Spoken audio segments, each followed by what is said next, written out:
Okay. Shabbat Shalom. Shabbat Shalom, Israel. Welcome back to Hebrew Chosen Elect Sabbath class and reading. We'll be picking back up this week in the book of Deuteronomy, chapter 5. Probably read through 5 and 6, most likely, most high willing. I want to start by giving all praise, glory, honor, Yahweh by Shem Mashiach, Yahweh Shai. Yahweh being the true name of the Heavenly Father in the ancient Hebrew, and Yahweh Shai being the true name of his only begotten Son, who the world ignorantly calls Yahweh Shai HaMashiach. Um, before we get started in Deuteronomy, let me start with the book of Philo, the works of Philo. I believe it's on the virtues. Is that correct? Is that what it says at the top? That's at the top. It'll tell you what book out of Philo, out of his works. So virtues. Works of Philo on the virtues, and we're going to be starting at verse, I believe 193. Is that 195? 195, and we're going to start off here just because, just to touch a little bit on, being a child of Israel, or taking pride or whatever in being a part of the nation of Israel, or maybe it be a Christian, a Muslim, or the various different religions and things might, people associate themselves with, and they wear it kind of as a badge of honor, right?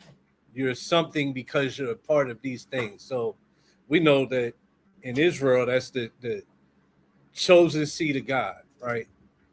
And that being a descendant of Israel and being within that nation, gives you a certain status with the Most High. But we're going to show that it's more than just what nation you're of, or what religious group you're part of, you claim to be of, that gives you, honor and some type of status. It's not just enough being of a particular group that you feel is of a high status in the world, or with the Most High.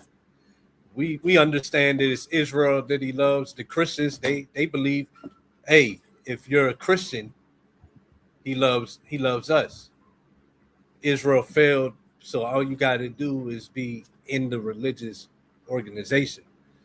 Like they say, believe in the name of Jesus and his sacrifice, and your sins. Yeah, I mean, your sins are forgiven, and you're good to go. So it's more, right?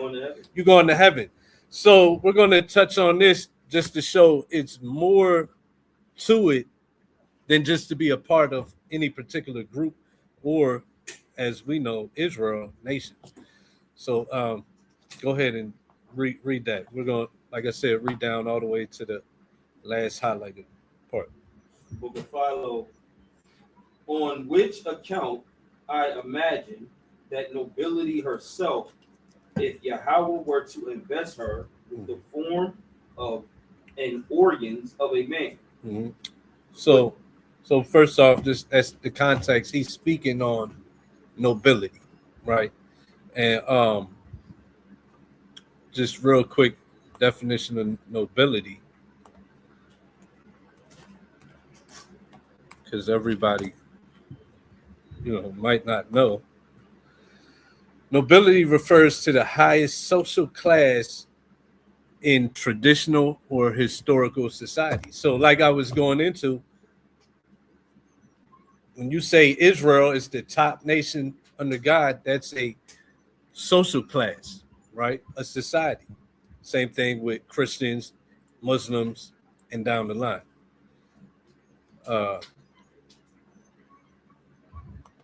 Go ahead.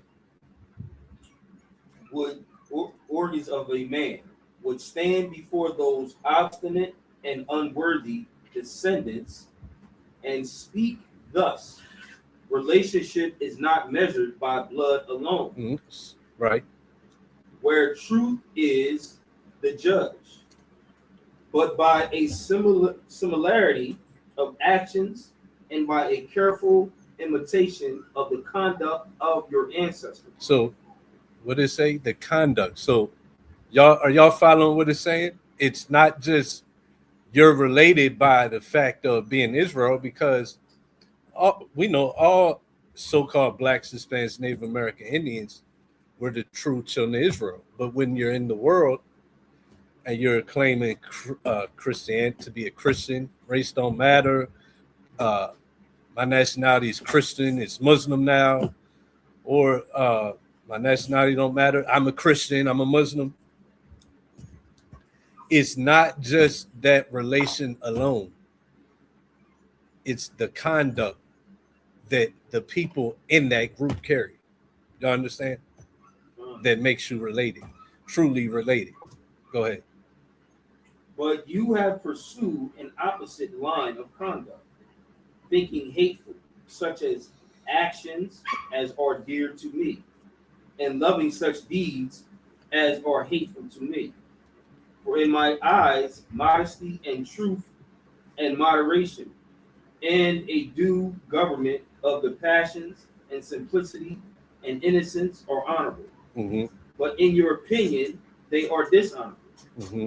And to me, all shameless behavior is hateful, Mm-hmm. and all falsehood, Mm-hmm. and all immoderate indulgence of the passions, and all pride, and all wickedness. So what he's going into is what's good is the opposite of those things, right? The fruits of the spirit. And that's what Israel was made to represent, right? But some people, they love the opposite. They love the immodesty. They love the wrath. They love to give in to their feelings, anger, malice, blasphemy, falsehood, right? Pride. He's showing that this nation is much tied to the conduct that the Most High requires as to the blood relation. Go ahead. But you look upon these things as near and dear to you. Why then do you, when by your actions you show all possible eagerness to alienate yourselves from them? Sheltering. So real quick, so read that part again, like that last sentence. Why then do you, when by your actions Mm-hmm. you show all possible eagerness to alienate yourselves from them? Above that part, right before that part. But you look upon these things as near and dear to you. So what do we look as near and dear to us in Israel? A lot of us, most of us, all of us find it near and dear to us, the whole fact of being Israelite, right? Isn't that true? And the same goes for Christians. Christians look at their being Christians, being a part of that sect, society, religion, is near and dear to them. The same with Muslims. Yeah, every religion, right? So he's saying you look to that as being near and dear, but with your actions, go ahead. Start where I stopped or back? You can back it up again, okay, right where I just touched on. Why then do you, when by your actions you show all possible eagerness to alienate yourselves from them? So we have this pride, and we're so happy to be a part of this nation or religion or sect, right? And we find it so near and dear, but he's asking, but why do your actions show opposite, right? Why do you wear fringes that's supposed to remind you of keeping the law, but you don't keep the law?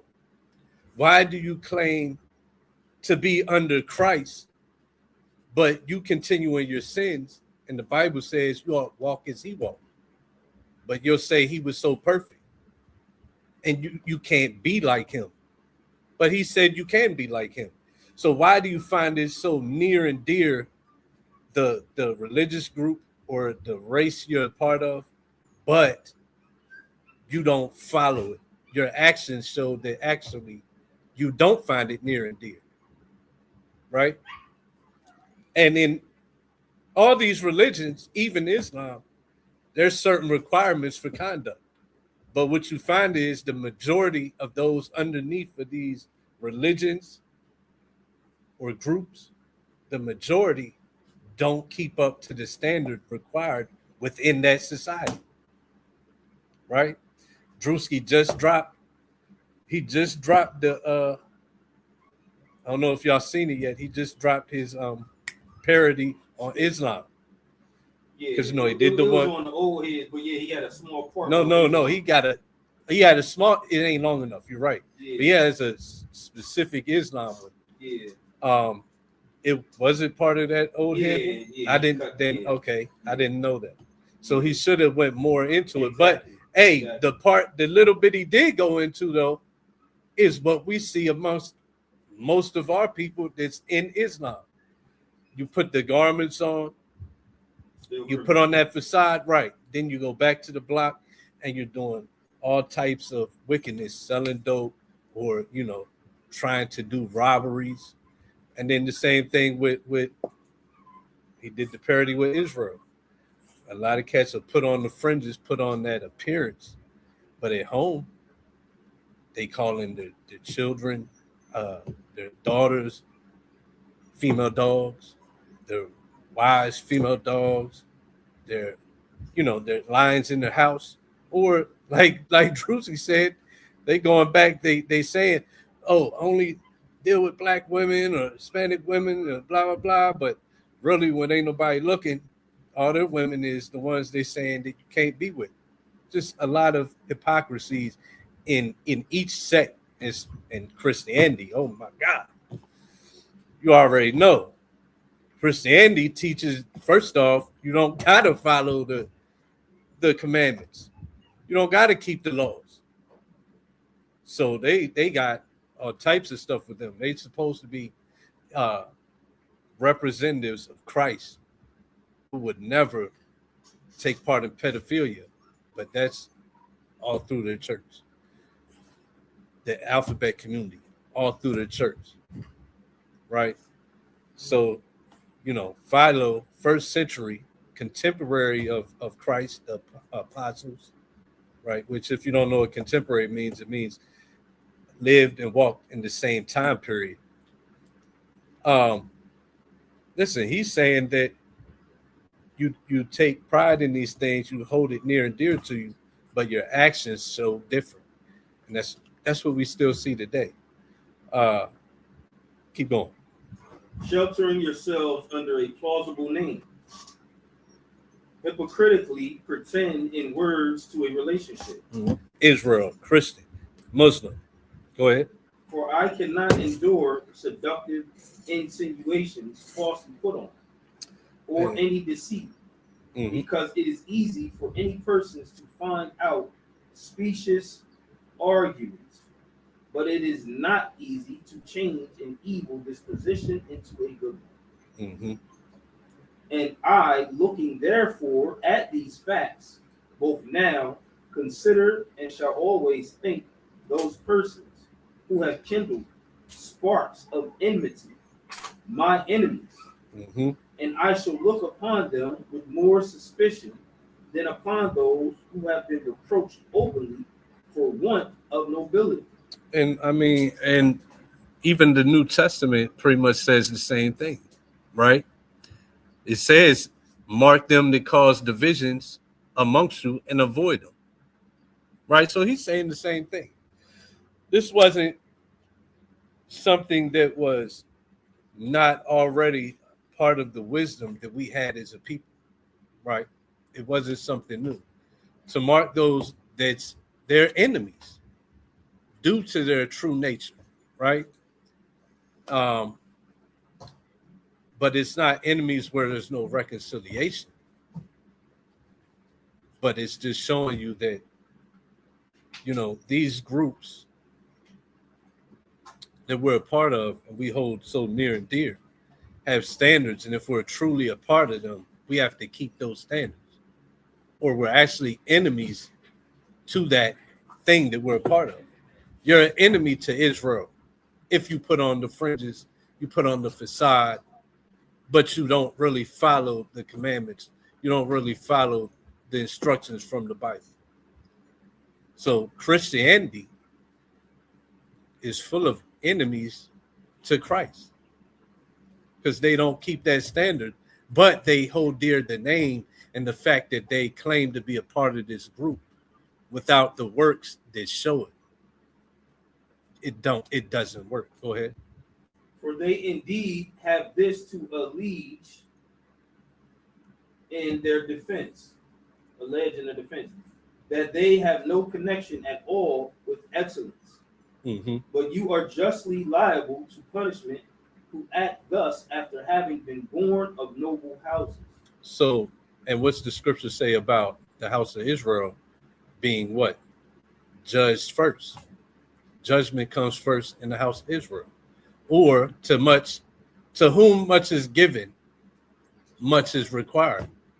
And then the other one says, he that knows much will be beaten with many stripes. He that knows less will still be beaten, but less stripes. Right? So that's what Philo, that's what he's putting out. Go ahead. But you are justly liable to punishment who act thus after having been born of noble houses and being found of making your boast of your noble descent and of looking upon it as your glory. Mm-hmm. For though archetypal models of virtue have been established in close connection with and in a manner implanted in you, you have determined to give no good impression of them yourselves. Right. So being part of Israel, being part of Christianity, if it really means follower of Christ, what came with that was good things implanted in you. That's what came with that. Go ahead. But that nobility is placed only in the acquisition of virtue. So, and that you ought to imagine that he who has that is the only man really noble. So the nobility that comes with being a Christian, a Muslim, a Israelite, the only nobility that comes with that is if you have the virtue that was supposed to be a part of that. True nobility comes with acquiring virtuous characteristics in yourself. Go ahead. And not the man who is born of noble and virtuous parents is plain from many circumstances. It's not enough. That's it. It's not enough just to call ourselves Israel. A lot of people get the misunderstanding that it is, right? We see it on a daily basis. We see it in our different camps, schools, or online. And we've been seeing it in Christianity. We've been seeing it in Islam, right? None of that means nothing. Just because you're a part of something doesn't mean you have the nobility that thing has. The nobility of Jacob, you don't have it just because you're a descendant of Jacob, right? The nobility of Christ, you don't have just because you claim that sect, right? So, I wanted to start there because where do we find this virtue, this teaching to get to that status, to reach this nobility that comes with being an Israelite? Where do we find it? In the laws of God. In the laws of God. Genesis, Exodus, Numbers, Leviticus, and where we're at now, Deuteronomy, right? And I think out of all five of them, Deuteronomy might be the more straight to the point with the do's and don'ts, right? So I just want to touch on that real quick before we get into it.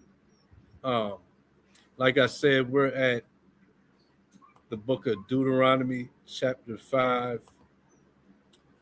And for whoever's going to read, who's going to be the reader? Let me share my screen first.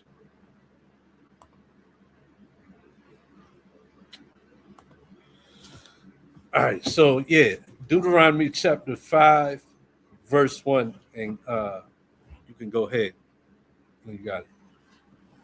Deuteronomy chapter Deuteronomy 5:1. And Moses called all Israel and said unto them, Hear, O Israel, the statutes and judgments which I speak in your ear this day, that you may learn them and keep them and do them. Yahweh our power made a covenant with us in Horeb. And made a covenant with, once again, verse 1, Israel. I'm speaking to Israel. So God made a covenant with us in Horeb. Go ahead. Yahweh made not this covenant with our fathers, but with us, even us who are all of us here alive this day. Yahweh talked with you face to face in the mount of the midst of the fire. I stood between Yahweh and you at that time to show you the words of Yahweh, for ye were afraid by reason of fire, and went not up into the mount, saying, I am Yahweh thy power, which brought thee out of the land of Egypt from the house of bondage. Thou shalt have none other gods before me.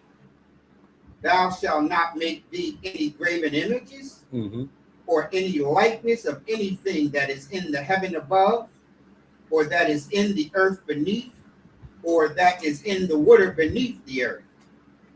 Thou shalt not bow down thyself to them, nor serve them, for I, Yahweh thy power, am a jealous power. Visiting the iniquities of the father upon the children unto the third and fourth generations of them that hate me. So real quick, this verse right here, what's he saying? Is he saying that you get punished because of what your direct father did? You get punished for that? Is that what he's saying? Who got it? What's he saying? That's what it sounds like to me. That's what it sounds like, yeah. But that wouldn't really be fair, would it? Sounds like that's a curse. It does. But when I say like direct descendant, like, is your son going to be punished because of what you're doing? That's what I'm saying. And so we're going to get straight to it. It's not saying that. It's talking about regeneration. And I'm going to go to one verse. We're not going to get the whole breakdown on regeneration. But somebody read John chapter 9, verse 1-3. And I got the NLT one pulled up. It's Yaquab, if you could read it off of there. So NLT, because it just says it a little bit more direct. So John 9, verse 1-3. Watch. As Yahushua was walking along, he saw a man who had been blind from birth.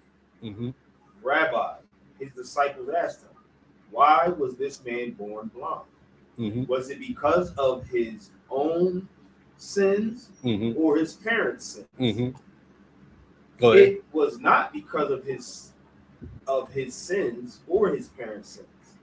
Yahushua answered, this happened so the power of Yahweh could be seen in him. So obviously they felt that you could possibly be punished for your sins. But what's really of notice, they asked, was this man born blind because of his own sins? Now, if you're born blind and you're born blind because of your own sins, what's already obvious? It has nothing to do with sins you committed in this life, because the punishment's already there from Before birth. you was born. Yeah. Well, So, from birth. yeah, from birth. And he wasn't rebuked for that. They weren't rebuked for that because what it's showing is this isn't the only life that you've lived on this earth. And that's what this verse is going into because the Most High is a righteous God. You're not gonna be punished because of what the Father did. I mean, it's other verses that even show it. If Daniel's righteous, and who knows that one? I want to pull something real quick. What you got though? Yes, a lot. I have, I guess it's a question. That like when I would read that, I would read that if you had a father or a mother that was in rebellion, that it is a high probability that their rebellion is something that you might indoctrinate yourself to, and you'll watch that building of a generational curse. Your mom was a drunkard, she was rebellious woman, or she was a whoremonger, or whatever she may have been doing, or he may have been doing. That it's a probability that you will do as you see your father and your mother do. Mm-hmm. Yeah, that can happen. That can happen. But let me get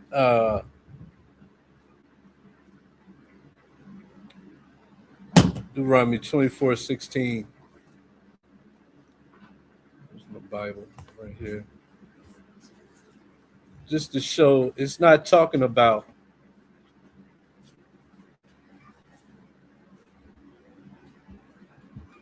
you being punished for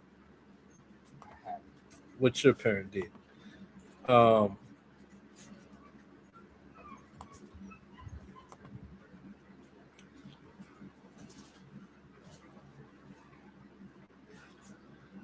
24:16. Go ahead. Deuteronomy 24:16. The father shall not be put to death for the children, neither shall the children be put to death for the fathers. Every man shall be put to death for his own sin. Mm-hmm. So that's plain. That's plain. So, and this is the same book. Same book, Deuteronomy. We're just a little bit before that. But it says he's going to come down on you for the visit the iniquity of the fathers upon the children under the third and fourth generation, because he's going to catch up to you down the line. That's why it's so important that to be doing what you're supposed to do now, because all that a lot of people like to wait and get it out of their system, right? And when I get older, I'll get right with God, that type of energy. Well, you could do all that and you could be fine and not suffer in this life, because he's holding off. He's going to get you down the line, right? And that's what we see here in John. So he said, they asked, was this man born blind because of his sins? They had the understanding that what we're reading right here in Deuteronomy 5:9, that the Most High will come and see about you down to the third and fourth generation. That's you coming back on the earth, right? So we can keep going, unless you want to add something else. That's well, we see that the father has been placed into a position of authority, Mm-hmm. and a man that has been placed in a position of his authority can be a strong tower to his seed in his life. Mm-hmm. Yeah, an example. And if he's right, if he is inattentive or he is out of order, then we can watch those things come about and kill off the seed. Mm-hmm. Yeah, because they follow the same pattern. And also, you're going to be at some point. At some point, you may be regenerated, and the life that you come into is going to be based off of what you instill in the children you had here on earth. So yeah, that's a good point. So verse 10. Let's go back. Verse 10. In showing mercy.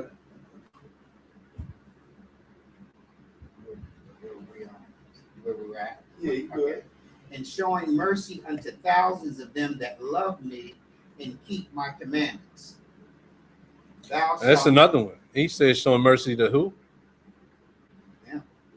That love him. Keep it. Mercy ain't free. You may think it's free, but it's not free. Now, he does he have mercy on all? Yeah, because look, we got sun, we got rain in its proper seasons. We not living in a drought. Even with all the madness Trump got going on, we still getting gas. We still got food in the grocery stores.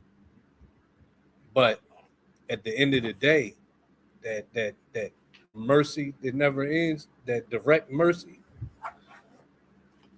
it's to those that love him, keep his commandments. That's what mercy is for.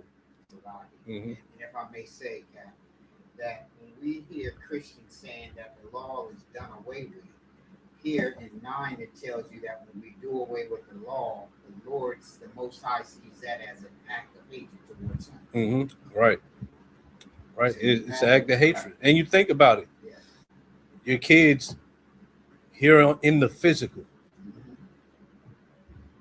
Yeah, kids make mistakes, right? They don't always do what you ask. But through correction, through punishments or whatever, or sometimes you gotta give the lashes. The rod. They get it, right?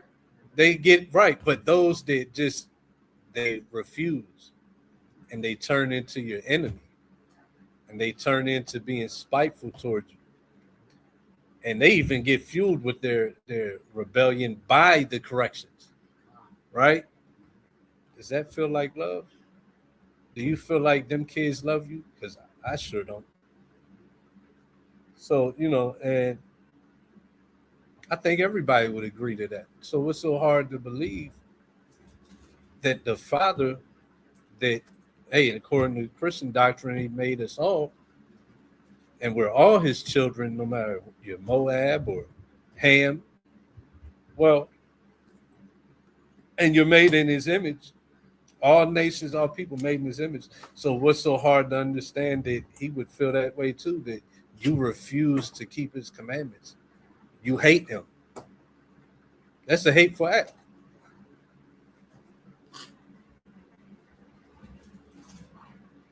Go ahead.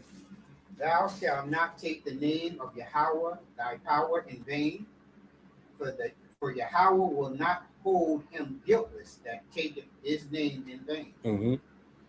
Keep the Sabbath day to sanctify it, as Yahweh thy power hath commanded thee. Mm-hmm.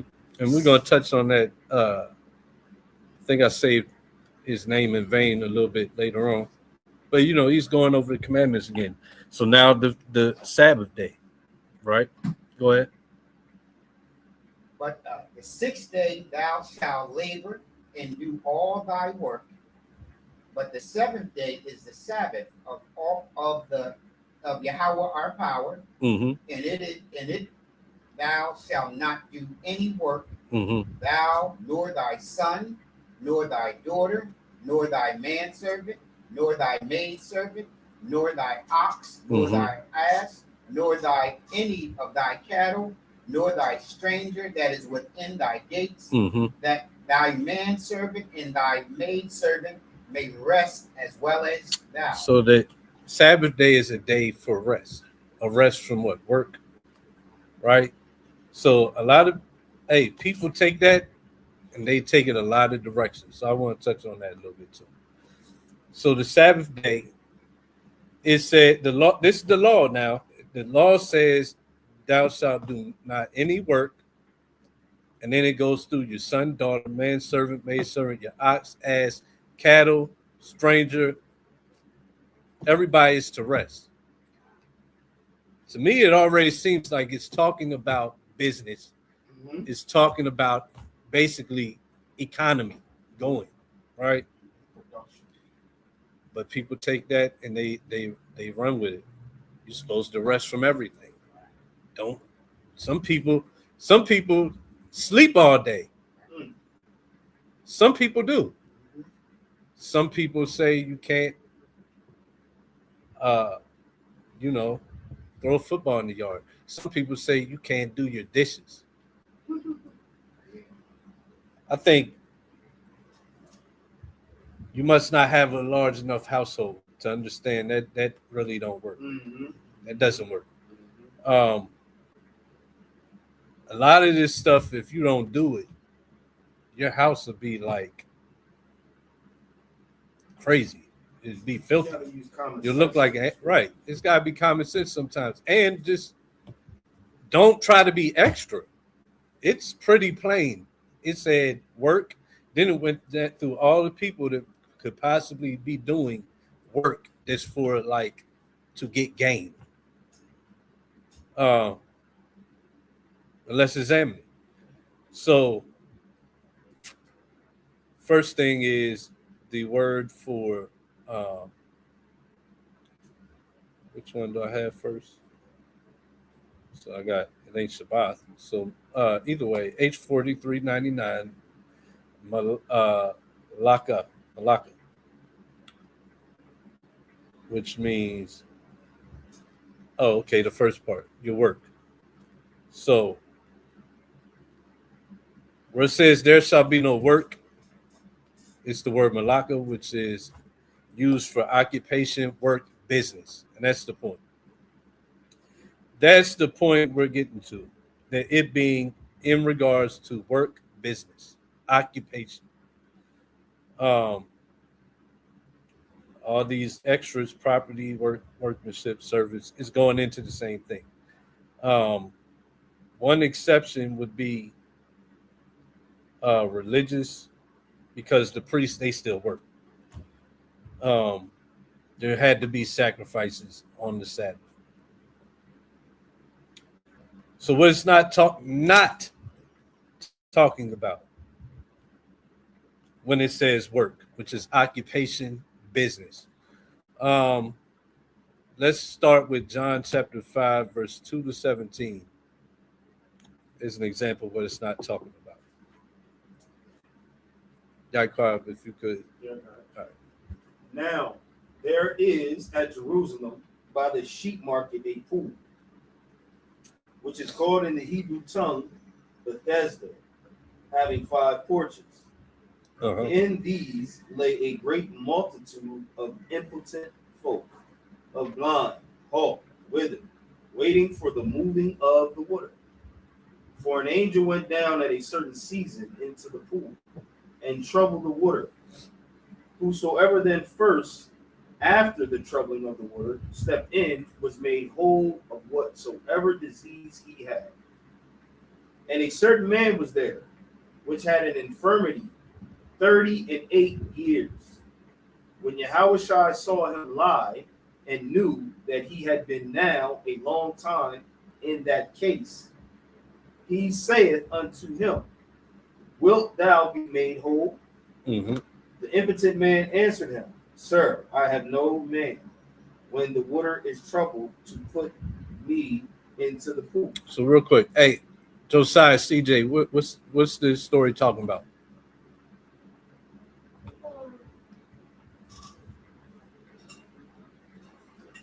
You don't know? That's why you got to pay attention. So the story is talking about in Jerusalem, there was a pool where people who had diseases and had certain disabilities would hang out and wait for every year. An angel would come down and heal whoever got in that pool first. Okay, so the context, what the story is going into, is people who need healing. All right, that's why we're reading this. A miracle pool. Right, a miracle. They need a miracle to happen. Right, but it's people that have ailments that they can't get cured from doctors. So, like you said, they need a miracle. Right? Go ahead, pick it back up. Y'all need to pay attention. The impotent man answered him, Sir, I have no man when the water is troubled to put me into the pool. But while I am coming, another steppeth down before me. Yahushua saith unto him, Rise, take up thy bed and walk. And immediately the man was made whole. So he told him, Rise, take up thy bed and walk. This is one of Yahushua's many miracles. He's healing this man of his inability to walk. He's like paralyzed, right? They call it lame. Lame, exactly. Go ahead. And immediately the man was made whole and took up his bed and walked. And on the same day was the Sabbath. This was the Sabbath day. So we're seeing what it's not talking about, because there was a misunderstanding then, the same way there's misunderstandings and disagreements and arguments today. So take up the bed. And when it says bed, bed can be anything you're using to lay on. This isn't a queen size mattress. He was out. Could have been a blanket. Could have been a blanket. Mm-hmm. Yeah, a mat. Okay, so, but it goes along with the story and it's part of the problem. So whatever he was laying on, that mat, that you said table, it was a table, blanket, he took it up and went on his business on the Sabbath day. Yahweh Shai healed him from his lameness. Go ahead. To verse 10. The Jews therefore said unto him that was cured, it is the Sabbath day. It is not lawful for thee to carry thy bed. So because this man, so at first they don't even know he just got healed, I believe. Anyway, all they see is he's carrying his bed, right? That's work, because you're carrying your bed, which probably wasn't, like I said, damn queen size. Who takes a queen size mat out to the edge of some pool? And he's lame, so it couldn't have been that. But so whatever it was he was laying on, because he's carrying it, he's doing work on the Sabbath day. Some people say you walk a speaker that has wheels out to a corner and start talking on a mic. Some say that's work. Keep reading. It sounds when we start to read it all, then we read the accounts. It seems pretty silly, because it is. Go ahead. Verse 11. He answered them, he that made me whole, the same said unto me, take up thy bed and walk. Then asked they him, what man is that which said unto thee, take up thy bed and walk? And he that was healed wist not who it was. For Yahushua had conveyed himself away, a multitude being in that place. Afterward, Yahushua findeth him in the temple, and said unto him, behold, thou art made whole. Sin no more, lest a worse thing come unto thee. Now, part of that healing, he said, sin no more. Lest a worse thing come. Lest a worse thing come. So did he make him commit sin and then tell him don't sin? So it wasn't a sin to pick up whatever it was he was laying on. And it wasn't a sin for him to be healed. Right? And because, like, think about it. Don't clean up your house where you're using things, the table. Don't clean up behind yourself. It's the Sabbath. That's what they wanted him to do. I guess they wanted this guy to just leave his bed wherever he was. And, hey, I can only imagine what they expect the city to look like. They wanted what we see riding down 4th, riding through the projects, trash everywhere. That's what they wanted. It's the Sabbath. Just throw it out. Just leave it on the ground. There's no sin in cleaning up behind yourself. That's silly. You don't got to send the trash truck through and empty garbage cans. But come on. You can clean up your house. You can clean up behind yourself. So what are we supposed to do with diapers? Not change them? Think about it. If you can't wash dishes, can you change a diaper? Now, the person that says you can't wash dishes, guess what they say? You can change that diaper. Why? Because it smells like shit. So what do we see? A lot of these misunderstandings, they mold and bend to what's pleasurable, though. Don't wash them dishes because I can't smell them. change that diaper because I don't want to smell it. And the Pharisees doing the same thing. Keep going. Verse 15. The man departed and told the Jews that it was Yahushua, which had made him whole. And therefore did the Jews persecute Yahushua and sought to slay him, because he had done these things on the Sabbath day. But Yahushua answered them, my Father worketh hitherto, and I work. Because the Father is always at work, even though he rested on the seventh day. Did that mean he stopped working? He was still working. Kind of work. Yeah, he stopped creating. Yeah. In the same way the Sabbath says, stop doing your business. Not nothing at all. Yeah, not nothing at all. Matthew 12, 1 to 12. He also held the heavens in place, the sun and the moon rotation. Right. That is of the Most High. His spirit was still on the earth, making things happen. So the seventh day, everything just shut down. First and foremost, there's no breath of life without him.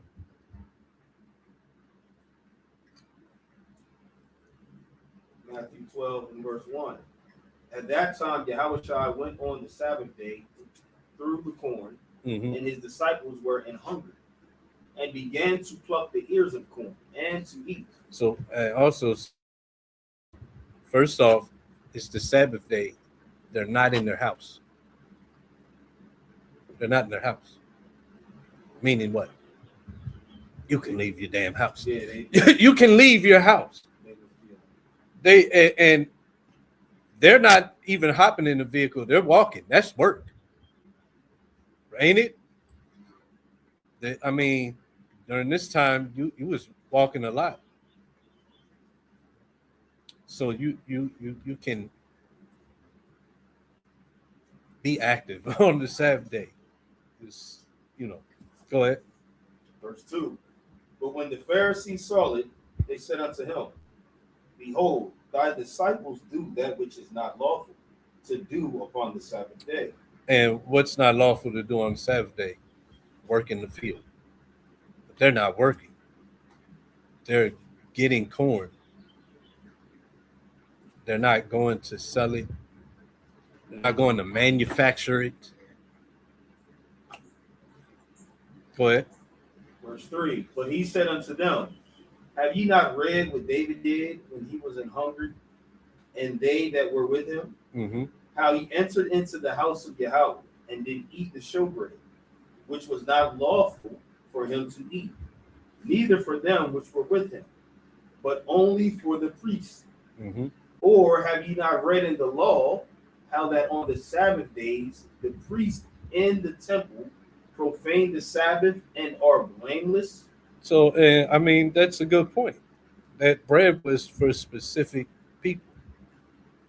But David was starving, so the priest fed him. You don't got to starve on the Sabbath day just because the only way to get some food is to drive somewhere or walk somewhere or go in your garden and grab it up out of your garden or go in your kitchen and make your sandwich or whatever it is. That's not work.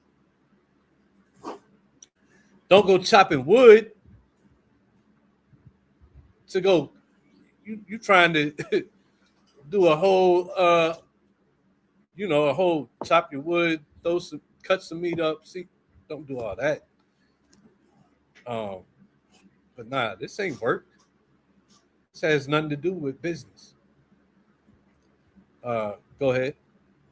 Verse 6. But I say unto you that in this place is one greater than the temple.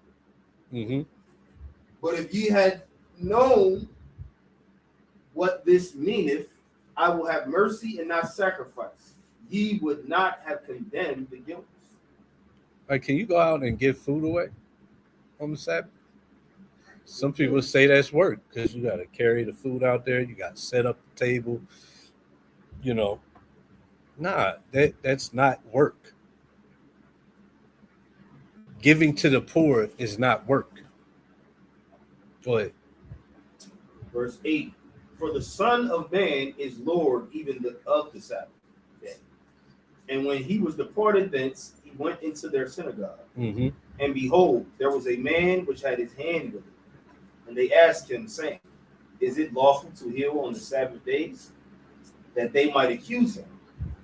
And he said unto them, What man shall there be among you that shall have one sheep, and if it fall into a pit on the Sabbath day, will he not lay hold on it and lift it out? How much then is a man better than a sheep? Wherefore it is lawful to do well on the Sabbath day. And he's showing right there. People will have a set standard of rules for the Shabbat, but it can be molded and bent if it's beneficial to them or pleasing to them. Nobody's going to have the sheep fall in the ditch on the Shabbat and just leave them there. But that's work to grab. Ain't that work? Them sheep is heavy. We learned that. Going to up Jersey. And they stubborn. Heavy and stubborn. But if your sheep fall into a ditch on the Shabbat, you're going to help it? Or to do charity. Yeah. Or to do charity. Right? Shabbat. The different meanings and for you haters of the Lashwan Kodash, the different soundings of the same word. Right? But no, we're not touching on that. All right, so Shabbat, that's the Hebrew word for Sabbath. What does it mean? First and foremost, they pronounce, it's in the Hebrew is Shabbat, Shabbatha.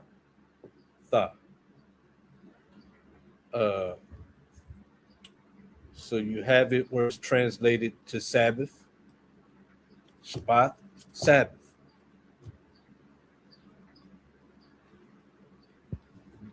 Used on the 7-day rest and also feast days, Sabbath.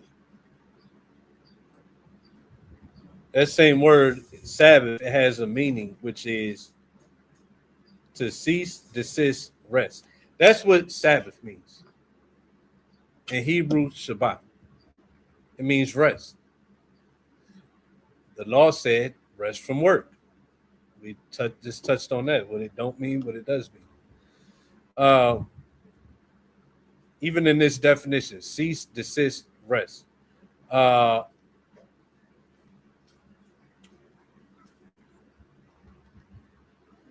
Hebrew lexicon definition, Shabbat, to rest, to keep a day of rest. We already see it doesn't mean you can't be active. That's not what it means. Even in the definition, as you read down, to cease, desist, leave off, to celebrate the Sabbath, to have an end, to cause to rest, followed by mawad, from work, to cause a work to cease. So that's what the Sabbath day is for. You cats like to get gain, and if you don't take a day off, you won't remember your God, you won't worship God, you'll never rest. You'll just give yourself to money being your God. And you'll work and you'll work and you'll work and you'll work and you'll work yourself to death. Okay? Make sense? So like kids can play on the Sabbath. And because some people take it that far. Kids you can't play games on the Sabbath. Where does it say that at? That's not work. It's a whole 14 hours in the day right now. The most I don't expect for you to sit 14, somebody tap him, 14 hours of just reading the book. This book is called the Book of Life.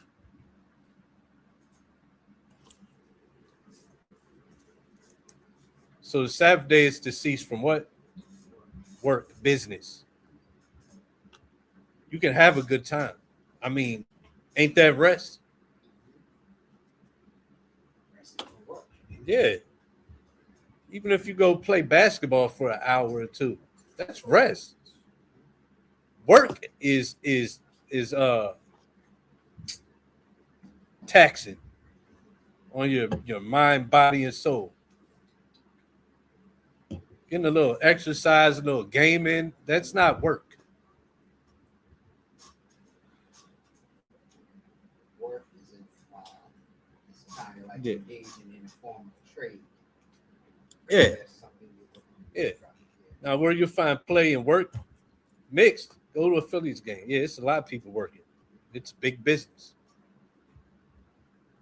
But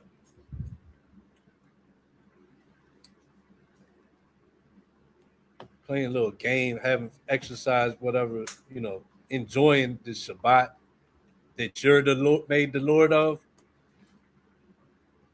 you're resting from work. So hope it's easily understood. Let's go back. Verse 15, Deuteronomy 5. Deuteronomy 5:15. And remember that thou wast a servant in the land of Egypt, and that the Yahweh thy power brought thee out thence through a mighty hand and stretched out arm. Therefore Yahweh thy power commanded thee to keep the Sabbath. Mm-hmm. Honor thy father and thy mother, as Yahweh thy power hath commanded thee, that thy days may be prolonged, and that it may go well with thee in the land which Yahweh thy power giveth thee. Thou shalt not kill, neither shalt thou commit adultery, neither shalt thou steal, neither shalt thou bear false witness against thy neighbor, neither shalt thou desire thy neighbor's wife, neither shalt thou covet thy neighbor's house, Mm-hmm. his field, or his manservant, Mm-hmm. or his maidservant, his ox, or his ass, or anything that is thy neighbor's. Now, what does that mean? Does that mean you can't want a wife? Does that mean you can't want a house, a field, even little servants to take care of the upkeep? An ox, an ass? Does that mean you can't want any of these things? No, it means you can't want his things. You can't want his house, his wife, his ass, ox, manservant, maidservant. Right? Go ahead. 22. These words Yahweh spoke unto all your assembly in the mount, out of the midst of the fire, of the cloud, and of the thick darkness, with a great voice. And he added no more. And he wrote them in two tables of stone, and delivered them unto me. Mm-hmm. And it came to pass, when ye heard the voice out of the midst of darkness, for the mountain did burn with fire, that ye came near unto me, even all the heads of your tribes and your elders, and ye said, Behold, Yahweh thy power hath showed us his glory and his greatness, and we have heard his voice out of the midst of the fire. We have seen this day Yahweh doeth talk with man, and he liveth. Now therefore, why should we die? For this great fire will consume us. If we hear the voice of Yahweh our power anymore, then we shall die. For who is there of all flesh that have heard the voice of the living power speaking out of the midst of the fire as we have and lived? Go thou near and hear all Yahweh thy power shall say, and speak unto us all what Yahweh thy power shall speak unto thee, and we will hear it and do it. And Yahweh heard the voice of your words when ye spake unto me, And Yahweh said unto me, I have heard the voice of the words of this people, which they have spoken unto thee. They have well said all that they have spoken. Mm-hmm. Oh, that there were such an heart in them, that they would fear me and keep all my commandments always, that it might be well with them and with their children forever. So, and this is Howard speaking, right? And he put an exclamation point at the end. Yahweh said, "Oh, that my people had a heart to fear me and keep my commandments. Then I can have it well for them and their children forever." So, but the question is, why wouldn't Yahweh just with his omnipotent power? Why wouldn't Yahweh give that heart to fear? Why wouldn't he just give that heart to keep the commandments? Why? Well, the scriptures is in the very same book that, for one, your Christian church leaders say ain't canon because some Edomite told them it wasn't canon. And that's what we're going to get. The answer why, and some of us might ask that. I mean, I've heard people ask it before. Why don't the Most High just give us that heart? Which is the new covenant. The new covenant is, I will write these laws on your heart. You won't need to teach each other. The fear of the Father won't need to be taught. But why the wait?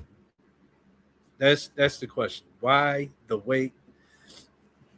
Out of omnipotent God, why not just put that spirit in the people? 2 Ezra chapter 3, verse 1 to 22, where we'll start to get that answer. In the 30th year after the ruin of the city, I was in Babylon, and lay troubled upon my bed. And my thoughts came up over my heart, for I saw the desolation of Zion, and the wealth of them that dwelt at Babylon. And my spirit was sore moved, so that I began to speak words full of fear to the Most High, and said, O Yahweh, who bears rule, thou spakest at the beginning, when thou didst plant the earth, and that thyself alone and commandest the people, Mm-hmm. and gavest a body unto Adam without soul, which was the workmanship of thine hands, and didst breathe into him the breath of life, and he was made living before thee. And thou leadest him into paradise, which thy right hand had planted before ever the earth came forward. Mm-hmm. And unto him thou gavest commandment to love thy way, which he transgressed, and immediately thou appointest death in him and in his generations, of whom came nations, tribes, people, and kindreds out of number. Mm-hmm. Go ahead. And every people walked after their own will, and did wonderful things before thee, and despised thy commandments. Mm-hmm. And again, in process of time, thou broughtest a flood upon those that dwelt in the world, and destroyedst them. And it came to pass in every of them, that as death was to Adam, so was the flood to these. Nevertheless, one of them thou leftest, namely Noah, with his household, of whom came all righteous men. Mm-hmm.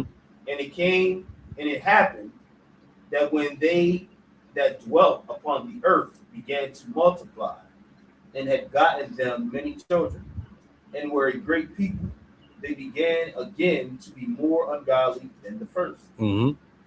Now, when they lived so wickedly before thee, thou didst choose thee a man from among them, whose name was Abraham. So, what was I going to say that? Oh, Noah had Shem, Ham, Japheth. Then they became multitude. All these nations at Abraham's time is on the earth. And once again, even Abraham was chosen. So just showing his favoritism. So Abraham was chosen. Go ahead. Verse 14. Him thou lovest, and unto him only thou showest thy will, Mm-hmm. and made it. So at this time, why does it point out he loved them? Did he love everybody? Already he had a favorite particular, like I love. There's all these people that they say he loves everybody, but there's all these people that when it came down to Abraham got on the scene, it says he loved Abraham. That's why even point that out? Means it ain't the same for everybody else. Go ahead. Him who thou lovest, and unto him only thou showest thy will, and madest an everlasting covenant with him, promising him that thou wouldest never forsake his seed. Mm-hmm. And unto him thou gavest Isaac, and unto Isaac also thou gavest Jacob and Esau. As for Jacob, thou didst choose him to thee, and put by Esau. So Jacob became a great multitude, and it came to pass that when thou leadest his seed out of Egypt, thou broughtest them up to the Mount Sinai. And bowing the heavens, thou didst set fast the earth, movest the whole world, and madest the depths to tremble, and troublest the men of that age. And thy glory went through 4 gates of fire, and of earthquake, and of wind, and of cold, that thou mightest give the law unto the seed of Jacob, and diligence unto the generation of Israel. Mm-hmm. And yet tookest thou not away from them a wicked heart, that thy law might bring forth fruit in them. So everybody had this wicked heart. And Ezra is saying, so you gave the law to the seed of Jacob, diligence, generation of Israel, but still with all that, didn't take out the wicked heart. All right, go ahead. 21. For the first Adam bearing a wicked heart transgressed, and was overcome. And so be all they that are born of him. Mm-hmm. Thus infirmity was made permanent. Mm. And the law also in the heart of the people with the malignity of the root. So the infirmity permanent, and then but still the law also was permanent in the people with the malignity of the root. What's the malignity? Because that's a big word. Malignity. Harsh. Harsh and hard, or severe. The opposite of benign. I got one. I mean, I like that though. I got the definition pulled up. You said harsh, Hard. right? Hard-hearted. Yeah. All right. Yeah. Malignity is a formal noun that refers to the quality of intense ill will, hard-heartedness, harshness, deep-rooted spite, or a strong desire to cause harm. So the law was given to the seed of Jacob, but still inside of Jacob, inside of the nation, was that that infirmity of having ill will. What's charity? Charity is good. Charity means goodwill. Paul said, all these things I have, but if I don't have charity, I'm nothing. So that malignity that was left in us is the opposite of what we're supposed to have, which is charity, because we're supposed to conquer that. But either way, so back to the topic, what we're going through is showing why the Most High didn't just put that in our hearts, right? So he left it, but he kept that law. He put the law in us and to our seed, and they would both be in our seed permanently, right? For a set time. Now, is that wicked part of the condition that came in from the original curse? What's the condition of the battle? I wouldn't say it came in from the original curse. It said it was even with Adam. It said it was there with Adam. So think about it like this. He could have made people from Adam, everybody on, even like you can take this question even to Adam, Like, why not with people, period? Why not just make people that they do what you want? That would be like AI, like robots. What you see is he doesn't want, there's no value in robots. The world's making this robot technology. They making robots that clean your house, talk to you, look like people. Do you want a friend that's a robot? Because there's no value in that. Even if you can't tell the difference. If a robot came in the midst of us, had thoughts like us, talk like us, reason like us, think real, you still wouldn't want him as a friend over Jacob, who's real as a friend. That's the way I look at it. So, well, they training people to starting to like that stuff for real. Well, a lot of people do, but a lot of people like. It's like they're programming us to not like care about authenticity. Yeah. It's like AI stuff and fake stuff is going to be the new norm and likable thing. Right. Yep. Like people value that. Right. Like people, they want like cars that drive themselves. I mean, that's not as bad as robots. That's like people, but you want to drive sometimes. Maybe if you get tired, have the technology like, yo, this thing can keep me from crashing. But to just put your faith in a robot, drive me all the way to California, it's already hard enough putting you got to put that faith in a conductor. And that's what you see with like these auto robot cars. When they malfunction, there's nobody. Is that Waymo? I know they was. It's the car that drive themselves. Yeah, and they was trying to do it with tractor trailers, but the problem is when they malfunction. Yeah. People can't have to be there to correct and to take over because they'll put the thought out there that they can perfect it. It can never be perfected because once it has a malfunction, they sit and see as God and act as if they are God. People can't be perfect, but you can make a robot. You being an imperfect person, I can make a robot that'll never go off. Okay, right. But like Yaquab said, they're conditioning people to like that, to take that. That's what people want. These antisocial sites that people want. Build a relationship with you on the phone with 6 other people running the same whole game in line and meet up with you 6 months later, and that means we can go straight to bed because I had a relationship with you for 6 months via internet. So they can pass all of that for all of the things that all of the human interaction. You can bypass all of that right there.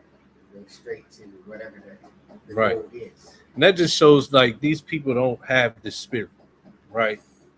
It's like y'all are the extras in the movie. Y'all are the the NPCs. You're like what makes the Matrix depressing once you find out you're in it. Like Neo, he started going to the club and he's sitting there and he feels like out of place. So that's what would be if you just made people that just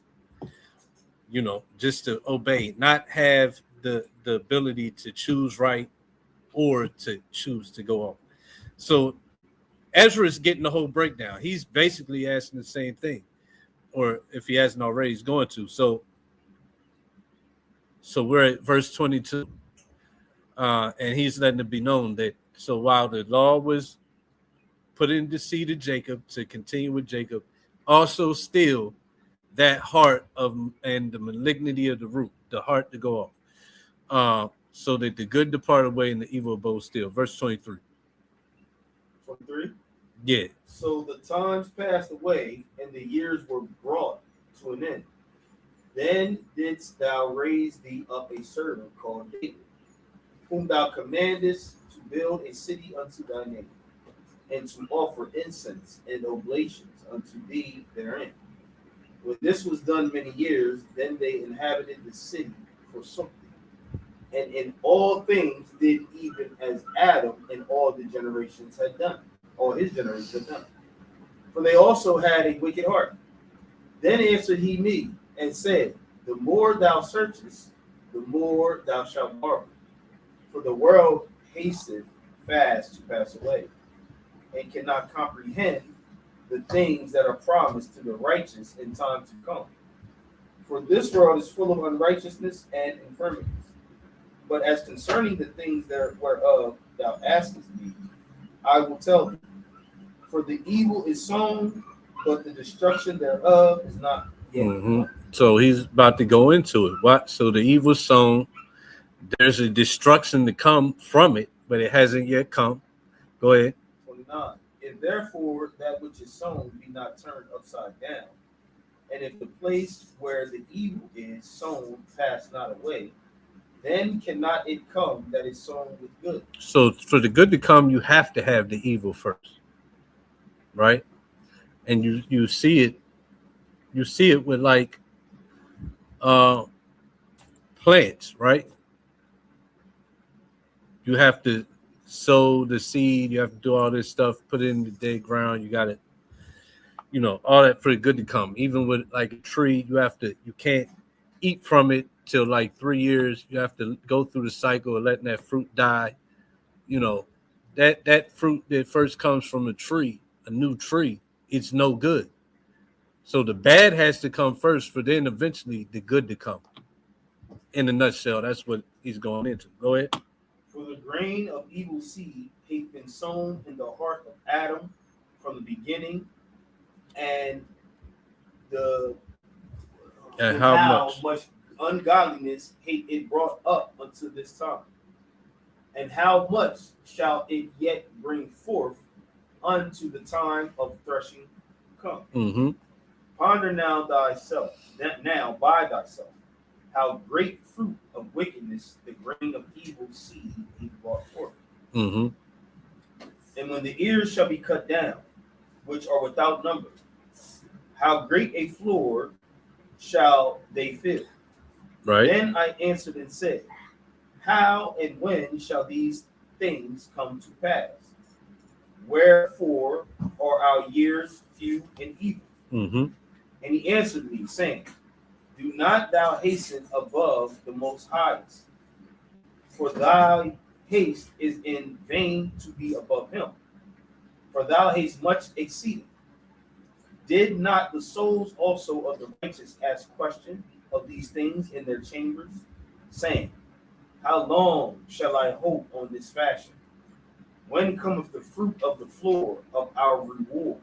Mm-hmm. So the souls that had already died, they asked the same thing, right? How long shall this be? When comes the fruit of reward? The fruit being what? Righteousness on the earth. Evil being done away with. Go ahead. Verse 36. And unto these things Uriel the archangel gave them answer, and said, even when the number of seeds is filled in you, for he hath weighed the world in the balance. So the reason it's already weighed in a balance, the Most High has it set how many seeds in you must become on the earth, how many lives you have to live, right? It's already weighed in the balance. Go ahead. By measure hath he measured the times, and by number hath he numbered the times.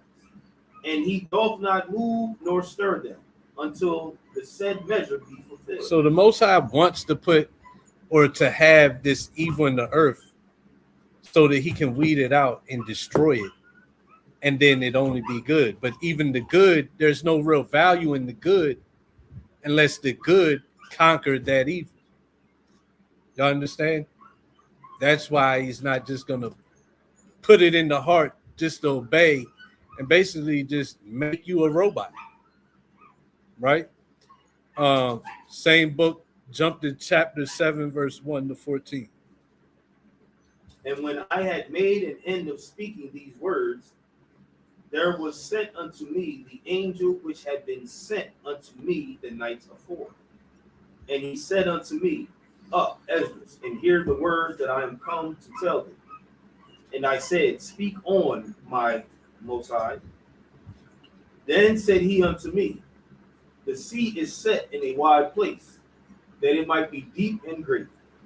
But put the case, the entrance, where were narrow.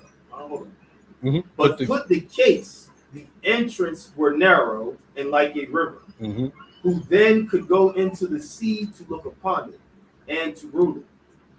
If he went not through the narrow, how could he come in to the broad? Because if you don't got ports built to get on a boat and get into the ocean, you have to do it from a river, right? Because you just can't. The ocean, the waves, you can't just board up a boat or build a boat, right? So you have to come in through the river. So it's the same with that. It's like getting into the sea by a river. It's talking about getting to a kingdom. Go ahead. Verse 6. There is also another thing. A city is builded and set upon a broad field and is full of all good things. The entrance thereof is narrow and is set in a dangerous place to fall, like as if there were a fire on the right hand, and on the left a deep water, mm-hmm. and one only path between them both, even between the fire and the water, so small that there could be one man go there at once. Mm-hmm. So to get to this city, it's like the only way to get there is a small path. You go to the left, you burn the fire. You go to the right, you drown in water. Go ahead. Verse 9. If this city now were given unto a man for an inheritance, if he never shall pass the danger set before it, how shall he receive this inheritance? So this metaphoric man, this parabolic man, to get this inheritance of the city, he can't get it without going through that path, through the fire, through the water, right? Go ahead. Verse 10. And I said, It is so, Lord. Then said he unto me, Even so also is Israel's portion. So why can't he just give Israel the heart to be obedient, the heart to fear him? The eternal kingdom is the inheritance of us, of Israel, right? Exactly. It has to go through the narrow passage, and that only one man can go at a time. So it can't. He's not just going to give all Israel the law, the new covenant. I'm just give it to you. No, each one of you individually has to walk that narrow path. You have to choose the good over the evil. We're going to get to that. So he's not just going to give it to us because you have to get that inheritance. Because if you don't put these requirements, then what really is the value of that city? What's really the value of that kingdom? Of just everybody can get it. I'm just give it to you. I'm put it in your mind. It's a kingdom of robots. It's artificial intelligence. See, but the Most High makes real intelligence. Real intelligence chooses what's good. We see that you're not going to get in through the past of mom, dad, friends, or Nah, associates. you ain't getting in through that. You're one by one examination. Mm-hmm. And which goes back to the nobility we start off with. You're not getting that status just from your association. Oh, I'm Israel. I'm Judah. I'm Issachar. Yeah. Or Christians. My dad's a preacher. Muslims. Yeah, we've been following Muhammad. My whole family, that's from birth. We've been not eating pork. You can't just get it from the association. Keep reading. Verse 11. Because for their sakes I made the world. And when Adam transgressed my statutes, then was decreed that now is done. Mm-hmm. Then were the entrances of the world made narrow, full of sorrow and travail. They are but few and evil, full of perils and very painful. For the entrances of the elder world were wide and short, and brought immortal fruit. Right. If then they that live labor not into these straight and vain things, they can never receive those that are laid up for them. Drop 56. For while we lived and committed iniquity, we considered not that we should begin to suffer for it after death. Then answered he me, and said, This is the condition of the battle, which man that is born upon the earth shall fight. So the Most High, he wants man to fight a battle. This is why. Because his will was that he would create man, and he would create man to have a battle to fight. Go ahead. 58. That if he be overcome, he shall suffer as thou hast said. But if he get the victory, he shall receive the thing that I said. For this is the life whereof Moses spake unto the people while he lived, saying, Choose the life that thou mayest live. And that's another one where they talk about no free will. Like when it comes to the Most High's will, he can always move you. He can always stop your will. But he made man to choose life, to take his will, to have his own will, and choose, the Most High is right. There ain't nothing better than the Most High. He made everything. That's who I'm rolling with. That's free will. Now, at the same time, can you have free will taken? Yeah. There's no will above the Most High's will. But to say there's no free will, that the will of the Father was your ass have free will, and you better choose right or suffer consequences. His will was to make man to face a battle and to win that battle. That's why he said, would only they had a heart to fear me and to keep my commandments and it go well with them. He was saying,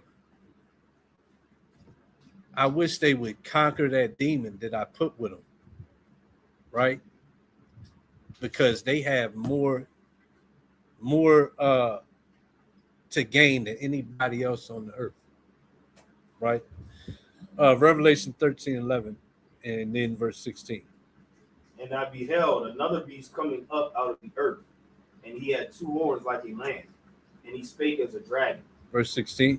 And he causeth all, both small and great, rich and poor, free and bond, to receive a mark in their right hand or in their forehead. So we're going into the battle and the rewards from it, right?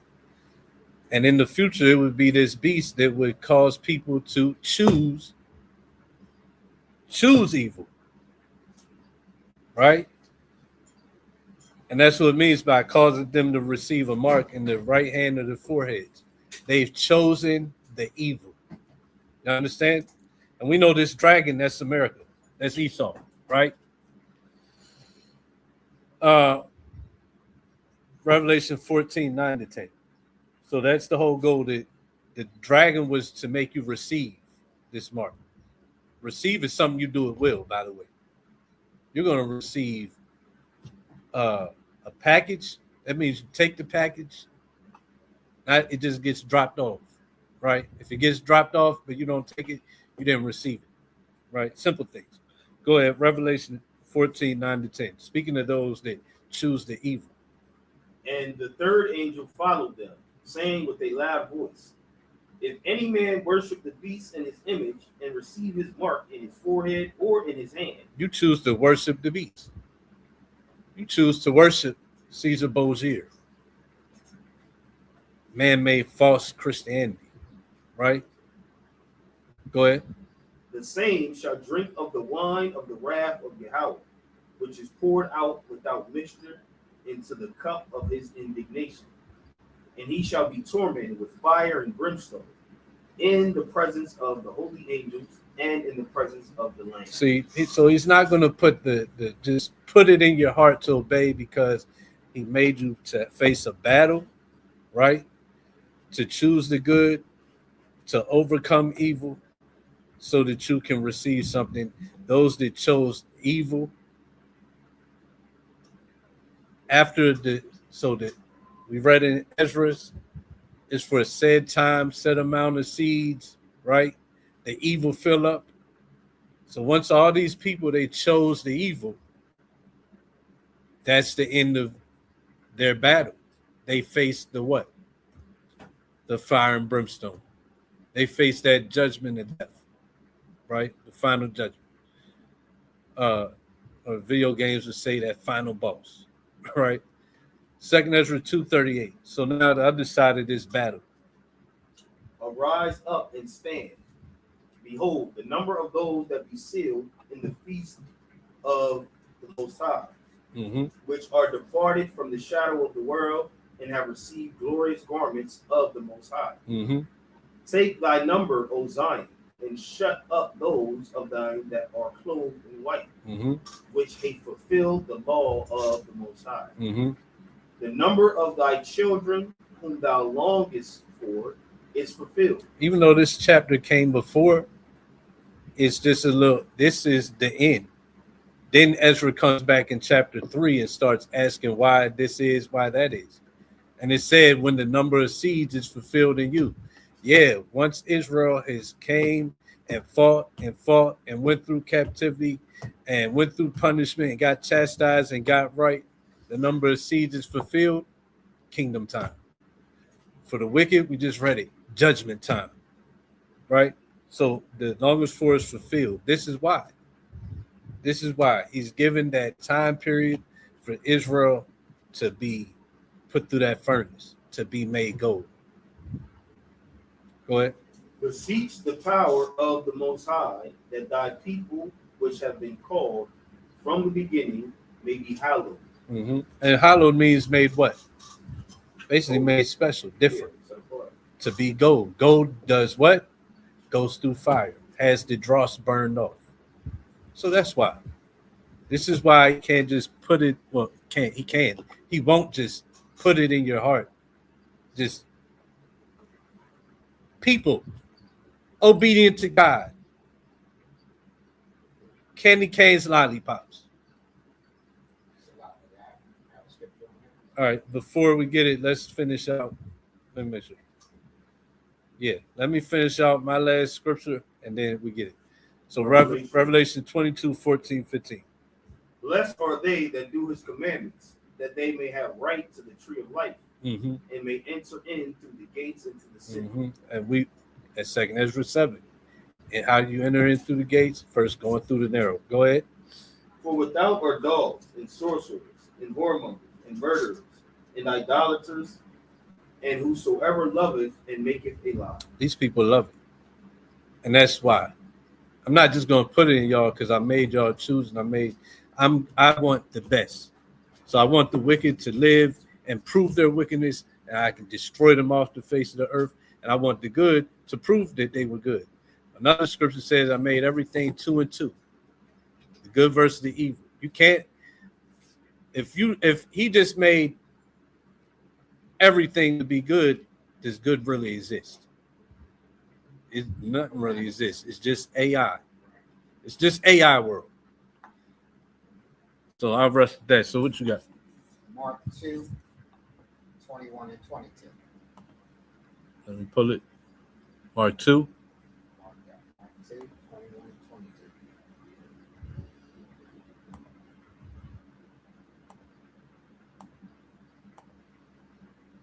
All right. Mark 2, 21. No man also saw a piece of new cloth on an old garment, else the new piece will fill it up, take away from the old, and the rent is made worse. And no man putteth new wine into old bottles, else the new wine will burst the bottles, and the wine is spilled, and the bottles will be marred. But new wine must be put into new bottles. So no man. So the Most High is showing you here that you don't take the old man and sow him into this new man, which is us coming out of the flesh, into the spirit, and obeying the law, statutes, and commandments. because all you're going to do is it's going to take away from, it's going to go out forward. All right, you just got to get rid of the old bottles. Psychotic. Right? Con. A rebellious righteous man, if Mhm. there's such a thing, right? Mm-hmm. So he won't put that new wine in him. That his hope and his wishes is to try the man and bring him forth from the fire as choice gold and silver. And when he puts that spirit in that man can endure and work a righteous work for the Most High, his Creator. Con. Anything else? That's it. All right. Let's go back.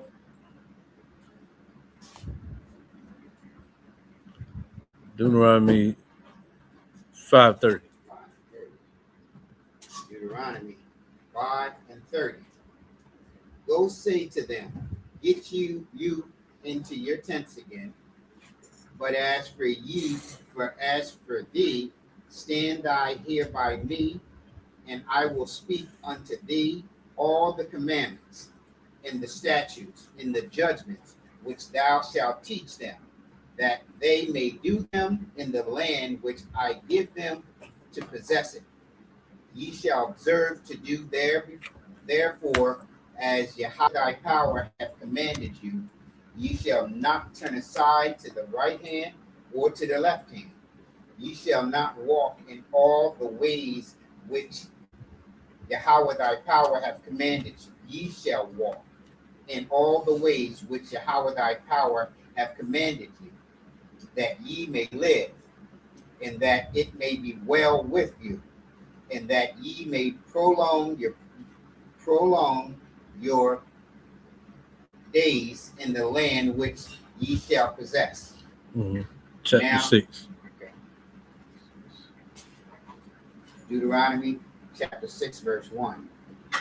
Now these are the commandments and the statutes, and the judgments which Yahweh thy power commanded to teach you, that ye might do them in the land whither you go to possess it, that thou mightest fear Yahweh thy power, to keep his statutes and his commandments, which I command thee, thou and thy sons and thy sons' sons, all the days of thy life, and that thy days may be prolonged. Hear therefore, O Israel, and observe to do it, that it may be well with thee, and that ye may increase mightily, as Yahweh thy power of thy fathers hath promised thee, in the land that floweth with milk and honey. Hear, O Israel, Yahweh thy power is one. Yahweh, one Yahweh. And thou shalt love Yahweh thy power with all thy heart, and with all thy soul, and with all thy might. That sounds familiar, don't it? Somebody get Matthew 22:36. Yeah, you know. So that sounds real familiar. Moses said 22:36-40. Thou shalt love the Lord thy God with all thy heart, with all thy soul. And what's tied to this is everything you just read above. The commandments, statutes, judgments, right? That's and the fear of the Lord. Keep all his statutes, commandments that I command thee. Read that. This is Christ speaking. Red letter. Matthew chapter 22, verse 36. Master, which is great commandment and the law. Yahweh said unto them, thou shalt love the Lord thy Yahweh with all thy heart and with all thy soul and with all thy mind. This is the first and great commandment, and the second is like unto it. Thou shalt love thy neighbor as thyself. On these two commandments hang all the law and the prophets. So he didn't say, Master, which is the greatest commandment in the law? Oh, the law is done away with. Nah, he didn't say that.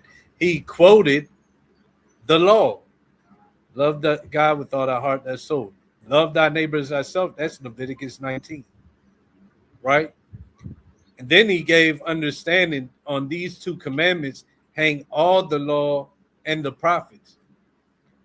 Now, Pastor, he's going to say, see, that's the law. It's just these two commandments. it means the whole law taught you how to love the Lord thy God with all thy heart, thy soul. The law, the statutes, judgments taught you how to love your neighbor as yourself. That's what it means that on these two commandments hang all the law and the prophets. If you was to put it into two categories, I'm about to teach you how you love me and fear me and have faith in me. And I'm going to teach you how to love your brothers, your sisters that I made with you as you love yourself. That's the law and the prophets. Teaches you how to keep these two main laws. I don't think it's hard to understand. It's just when you've been indoctrinated by pastors that I don't even want to call them indoctrinated. They love money and they went where the money is and learned how to indoctrinate you. That's the way I look at it. But it's all falsehood. That's the point. This is easily understood. But sometimes it's not. So let's go back. Verse 6. And these words which I command thee this day shall be in thine heart, and thou shalt teach them diligently unto thy children, and shalt talk of them when thou sittest in thy house, and when thou walkest by the way, and when thou liest down, and when thou risest up. You know what that means?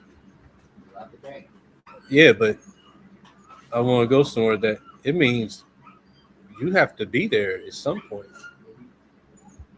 Because some people, they get tied up in, I can have multiple wives, and they have 15 wives in 15 different cities and kids with all these wives. Who's teaching them kids?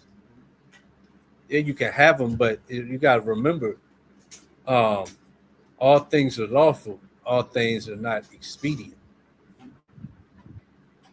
So part of the law is we got to teach our children. That means, if possible, you need to be in the house often.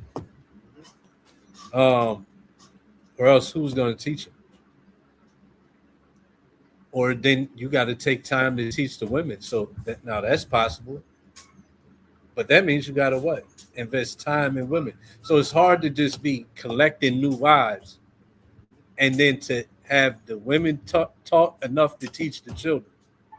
Or for you personally to go around each house and making sure the children is taught up in the ways. Right? So, we also see that when we read this right here, our enemies are aware of this right here. And this is where they work on the house of Jacob and Israel. Where it takes you can't be in the house with your kids. That's a very good advice from having foreknowledge of what is commanded of us, right? Where it takes a woman and her husband today to make brick without straw. Both of y'all are working a full-time job and a job in a half. That's what they love, to be able to get you in a position where both of y'all got to work. So that you might sin against God and offer up the kids to the fire. So this is high-class wizardry. We see what is commanded of us, and our enemy is very aware of it. And when we are told by the Christian family that the law has been done away with, and they don't realize that this is high-class warfare because they're not reading these scriptures and getting the understanding. Yeah, and what are they teaching? Nothing. I'm talking about the pastors. What are they teaching? What's the church teaching? You know, you gotta have. You don't want to put yourself in positions where you can't teach your children. You don't want to be so caught up in running around and just, it ain't even gotta be collecting women, just having too much distractions, too much stuff to do in the world, right? You gotta be it. I gotta live my life. I provided, I work, so I'm going out at night, 5 days a week. You have to be in the home and teach your children. if you're relying on the women, you have to put in the time to teach them. But like you brought out, that's what they want. They want us not to be teaching. So they love whenever they can get us in the position where we're not investing that time into teaching our householders. And that's part we gotta remember of living within our means. Living within your means isn't just how much money you got within your means of bill money and financial support. Living within your means is also going to be being able to make sure you're teaching your household. So you're not getting involved in too many things that take away you from having time to do that. Verse 8. And thou shalt bind them for a sign upon thine hand, and they So shall real quick, so thou shalt bind them for a sign. So it said, teach the children, talk when thou sit in thine house, walkest in the way, and bind these words, commandments, for a sign upon their hand. I pause in there because what do the small hats do?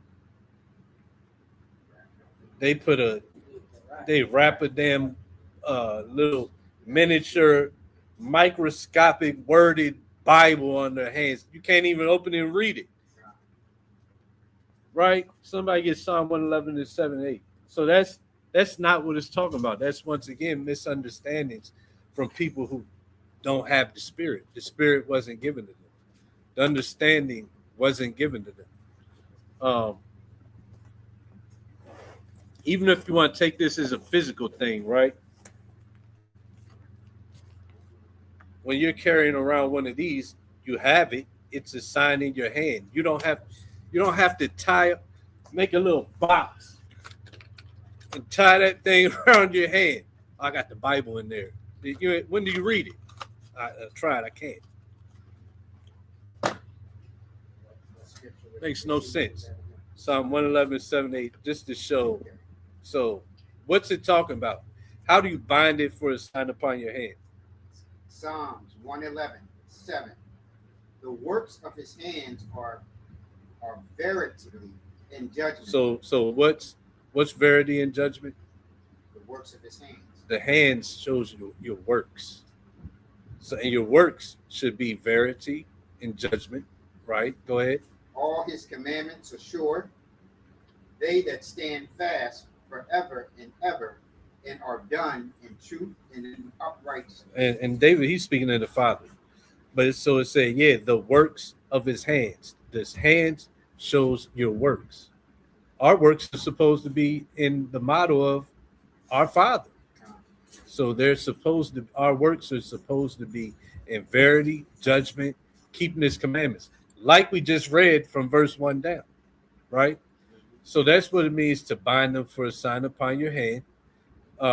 Finish that verse 8. They stand fast. Verse 8. I'm sorry, here. Deuteronomy 6 and 8.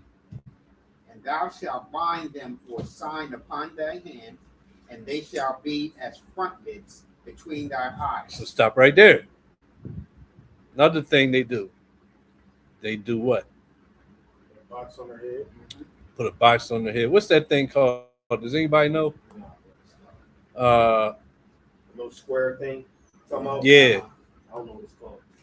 I tell you what verse are we at? Yeah, you Google it on it. Yeah. What verse are we at? Deuteronomy 7 and 8, 6 and 8.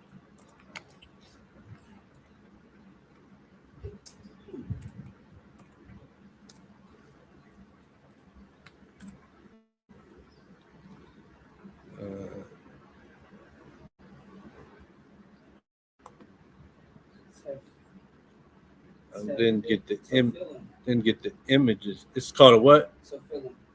Tefillin.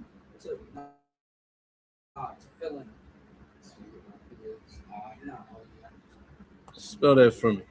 Tefillin. Tefillin.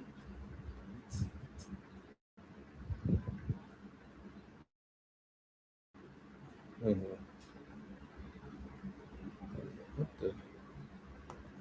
Yep, handwritten scrolls. Yo, yeah, that's dumb. That is not what that scripture means. They taking that way too literal. Yeah, T-E what? Fillin. Tefillin. Okay. Yeah, so yeah, Thing on the arm is called a tefillin too. right. So they both called Teflon. And yeah, they wear both. They sit up here, they walk around, and man, it just looks so goofy. And then that little box, that one little box, they got wrapping all the way down their forearm. What do you even need all that for? I could take a string and tie that. I got it pulled up. Yeah, that's what I'm looking at. Yo, so if you look at the picture, nothing is biblical. Nothing. And then you got it on your forehead, and it's in a little box. Yeah. You're not reading it. It's the yarmulke is not biblical. The tefillin, none of that stuff they're doing.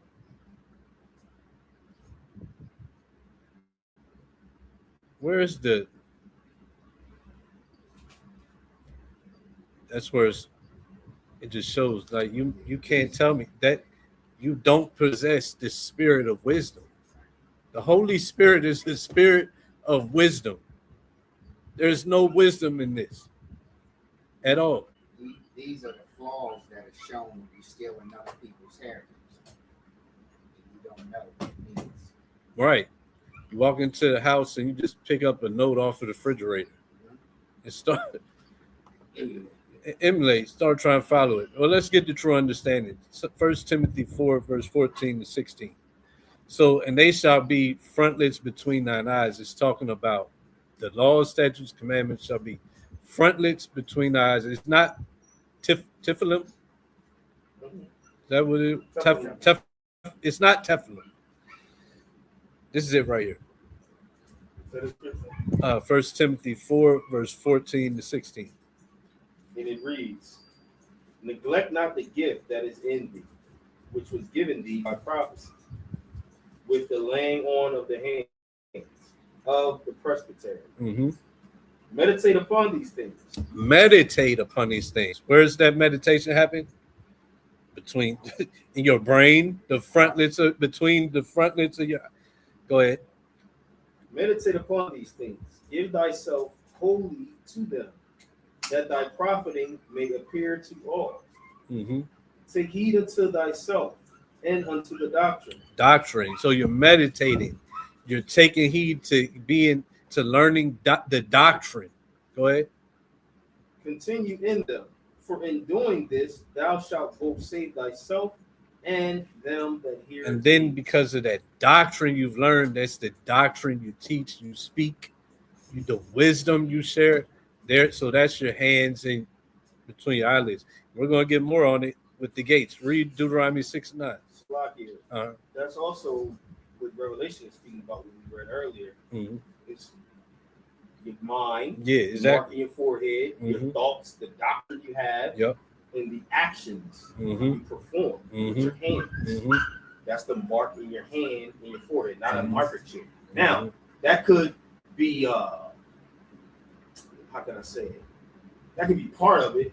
That could be but that's not the end all be all of it. That's not just what it means. Yeah. It's just like shit. I don't know. That's not. Yeah, that would be the reason you even agree to put in something like that in your head or your hand.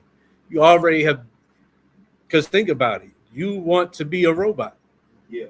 you've never had you want to rely on some type of robotics in this perfectly made. Everything is already perfectly made. What do I need that for? So yeah, to go and be like, yeah, give it to me. Ain't you already marked? So could that also be the wine of the righteousness of the Most High? Because these people are safe, but they can't put it in their mind. They can't hold the Talmud in the same house or in the same mind as they do the laws of the Most High. No, so of course they can. Extension. Yeah, because everybody's faking the funk. And I don't want to get the scripture, but it says that blessed is he that in Psalm 65:4, blessed is he that the Most High chooses to come into his tabernacles. Paraphrasing. showing that, yeah, why they don't get it, they haven't been given that.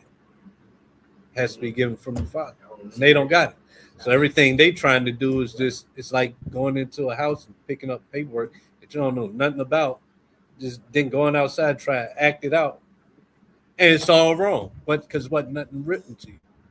And their outward expression or failed attempt to overcome Matthew 15:24. Christ said, I will pray to the Father, he shall send the Holy Spirit unto you. So therefore, Christ ain't dealing with these things. He says, I only come but for the household of Israel. Yeah. So this is a false expression to act as if that spirit has come upon them. Yeah. And because what they know is, but they know this. So, and they know, okay, I got to keep the real people from coming into this. So I'm going to take it. I'm going to do everything. I'm going to be a Trojan horse. I'm going to make it seem like I'm the one. So the ones that are really the ones fall for my tricks. Like with the Trojan horse, that's how they sacked the city. Because the people were so looking at the gift and the horse, didn't realize it's a bunch of niggas inside that horse about to kill us. You should have burned it when they first. Yeah, first they thought. should never let it in and should have burned They it. said we should burn it. Yep. Like, nah. Yep. Burn it, young guy. Deuteronomy 6 and 9. Deuteronomy 6:11. And 9. Oh, 9. Verse 9. Deuteronomy 6 and 9. And thou shalt write them upon the post of thine house and on thine gate. And it shall be when Yahweh thy power shall have brought Hold up. thee. Oh, my bad. So that write it up on that post of thy house and on thy gates. So that means you gotta go writing the whole Bible out, all the laws out on your house. No, that don't make any sense at all. They do that? Right. They just put the. We have the Ten Commandments on there. They just put the. No, nobody goes and does that. But if you're gonna run with the first two, what's next? So now you're gonna write all the laws out inside your house on the wall for what? You got the book. The point is for it to be a part of you to read it. And I want to go Proverbs 8:1-16, just to show what's it talking about when writing them on the post of your house and on your gates. There ain't nothing wrong with putting it like putting the 10 Commandments up, you know. But you're not gonna go writing all the laws in your walls and on your gates. That don't make no sense. And when you put, and it's good that you put the commandments on your door. That way, people come in know what this house is about. It's about these commandments. So when you come in here, this is what you're going to be following, or just go to the next house. Go on your merry way. Go back to your own house. Proverbs 8:1-16. And it reads, "Doth not wisdom cry?" You say 1. Yeah, verse 1. And Kalat, not right. I don't want you to read it right now, but just in Deuteronomy, go back to chapter 4, verse 5. But yeah, we're going one down. Doth not wisdom cry, and understanding put forth her voice? Mm-hmm. She standeth in the top of high places, by the way in the places of the paths. Yep. She crieth at the gates. So wisdom cries at the gates. Go ahead. At the entry of the city, at the coming in at the doors. Mm-hmm. Unto you, O men, I call, and my voice is to the sons of man. So this is what it means, though, to write upon the post of your gates. Your gates is supposed to be the wisdom, the laws, statutes, commandments, right? And in your little city, your home, right? Your little house, it's supposed to be wisdom that's crying out, that's going through the house. Go ahead. Unto you, O men, I call. I've read that already? Yeah. Verse 5. Sorry. O ye simple, understand wisdom. Understand wisdom. That's why I want you real quick. Kalat, what's the wisdom that's supposed to be in the gates? Behold, I have taught you statutes and judgments, even Yahweh thy power commanded me, that ye should do so in the land whither ye go to possess it. Mm-hmm. Keep therefore and do them, For this is your wisdom, your understanding in the sight of the nations, which shall hear all these statutes and say, surely this great nation is a wise and understanding people. So the wisdom that's supposed to be taught in your gates is the law, statutes, commandments. Go ahead, pick back up. Yaquan. Proverbs. Yeah. Verse 5. You was at 5. 5 halfway through it. Ye fools, be ye of an understanding heart. Hear, for I will speak of excellent things, and the opening of my lips shall be right things. Mm-hmm. For my mouth shall speak truth, and wickedness is an abomination to my lips. All the words of my mouth are in righteousness. There is nothing froward or perverse in them. They all are plain to him that understandeth, and right to them that find knowledge. Receive my instruction, and not silver, and knowledge rather than choice gold. Within your gates, you're supposed to have instruction. You're supposed to have knowledge. The laws being taught. Go ahead. For wisdom is better than rubies, and all the things that may be desired are not to be compared to it. I, wisdom, dwell with prudence and find out knowledge of witty inventions. The fear of Yahweh is to hate evil, pride and arrogance, and the evil way, and the froward mouth do I hate. Mm-hmm. Counsel is mine. You're supposed to have counsel within your gates, right? Counsel according to the wisdom, knowledge, the laws of God. Go ahead. In sound wisdom, I am understanding. I have strength. By me kings reign, and princes decree justice. By me princes rule, and nobles, even all the judges of the earth. Verse 32 to 36. Now, therefore, hearken unto me, O ye children, for blessed are they that keep my ways. Hear instruction and be wise, and refuse it not. Blessed is the man that heareth me, watching daily at my gates, waiting at the posts of my door. For whoso findeth me findeth life, and shall obtain favor of Yahweh. But he that sinneth against me wrongeth his own soul. All they that hate me loveth death. So that's what it means. So that's what's within your gates, right? I want to go back to Deuteronomy. You got caught? Can you pick up Deuteronomy 6 and 10? 10. Back to where we left off. And it shall be when the Most High Yahweh shall have brought thee into the land which he sware unto thy fathers, to Abraham, to Isaac, and to Jacob, to give thee great and goodly cities, which thou buildest not, and houses full of good things, which thou fillest not, and wells dig, which thou diggest not, vineyards and olive trees, which thou plantest not, when thou shalt have eaten to be full. Then beware lest thou forget the Most High, which brought thee forth out of the land of Egypt, from the house of bondage. Thou shalt fear the Most High Yahweh, and serve him, and shall swear by his name. So stop right there. So you shall swear by his name. This isn't a commandment like you have to swear on the Most High's name, right?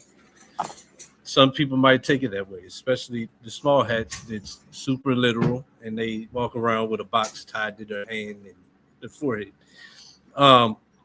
Definition of swear, 1828 Noah Webster Dictionary, is to affirm or utter a solemn declaration with an appeal to God for the truth of what is affirmed, right? So it says, you shall fear the Lord your God and serve him, and shall swear by his name. Meaning, if you swear, you're not, it's the context is you're not swearing by Oshun.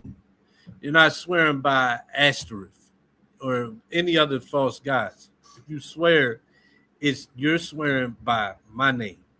Then that goes into why thou shalt not take the Most High's name in vain if you do so. Yeah, you gotta keep that oath. And that's why, because Christ came, remember, he told us better that you don't swear at all because you have to keep it. And you really can't even put your truth for what you're going to do on the Most High. He even said, don't swear about a hair in your head, all these different things. So it's not a commandment that you have to swear on Yahweh. It's if you swear and you swear by your God, you're not swearing by different false deities, right? But once again, Yahushua came and let us know the true wisdom that you're better off not to do it. Just do what you say. Right. Yeah, exactly. So back to Deuteronomy 6, verse 14. Ye shall not go after other gods, of the gods of the people which are round about you. For the Most High Yahweh is a jealous power among you, lest the anger of the Most High Yahweh be kindled against thee, and destroy thee from off the face of the earth. Ye shall not tempt the Most High Yahweh as ye tempted him in Massah. So real quick, so a commandment is not to tempt the Lord your God. I want to go real quick, doctrine of Moses versus doctrine of Christ again. Let's go again and bring in Christ's doctrine that Christianity says is different. And let's measure them side by side. So we already see that he quoted Deuteronomy chapter 6. Or was it 5? But he quoted. Now he's quoting it again. Somebody get Luke 4, verse 1 to 13. Doctrine of Moses says, thou shalt not tempt the Lord thy God.